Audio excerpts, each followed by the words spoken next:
Guys, നമ്മൾ വരാൽ കൃഷി തുടങ്ങാൻ പോവാണ്. വരാൽ കൃഷിയിലേക്ക് ആവശ്യമായ കുഞ്ഞുങ്ങളാണ് ഇട്ടത്. അപ്പോൾ ഇത് നമ്മൾ ഫിഷറീസ് ഡിപ്പാർട്ട്മെന്റ് മുഖാന്തരം കിട്ടുന്ന വരാൽ കുഞ്ഞുങ്ങളാണ്. അപ്പോൾ നമ്മൾ ആദ്യം ട്രീറ്റ് ചെയ്യാൻ വേണ്ടിയിട്ട് കുഞ്ഞുങ്ങളെ നമ്മൾ ചെറിയൊരു ടാങ്കിലേക്ക് സെറ്റ് ചെയ്യുന്നുണ്ട്. നല്ല ആരോഗ്യമുള്ള കുഞ്ഞുങ്ങളാണ്, നല്ല ഹെൽത്തി ആയിട്ടുള്ള കുഞ്ഞുങ്ങളാട്ടോ. ഈ കുഞ്ഞുങ്ങളൊക്കെ ഫിഷറീസ് ഡിപ്പാർട്ട്മെന്റ് നമുക്ക് ഫ്രീ ആയിട്ടാട്ടോ തരുന്നത്. പിന്നെ ഇതിൻ്റെ പുറമെ ഫുഡിനുള്ള പൈസ അവർ ഫിഷറീസ് ഡിപ്പാർട്ട്മെൻറ്റ് മുഖാന്തരം നമുക്ക് റെഡിയാക്കി തരും.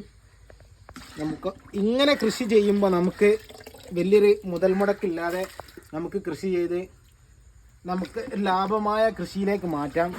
അല്ലാതെ സ്വന്തം റിസ്കിൽ നമ്മൾ ചെയ്യാൻ നിന്നാൽ നമുക്ക് ചിലപ്പോൾ ലാഭം പ്രതീക്ഷിച്ച് ചെയ്യുമ്പോൾ അത് ഭയങ്കര നഷ്ടത്തിലേക്ക് സംഭവിക്കാൻ ചാൻസ് ഉണ്ട്.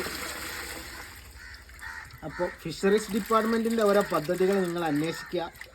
അത് അവർ പറയുന്ന രീതിയിൽ നമ്മൾ ചെയ്തു കഴിഞ്ഞാൽ നമുക്ക് ഏതൊരു കൃഷിയും ലാഭകരമാക്കി മാറ്റാം.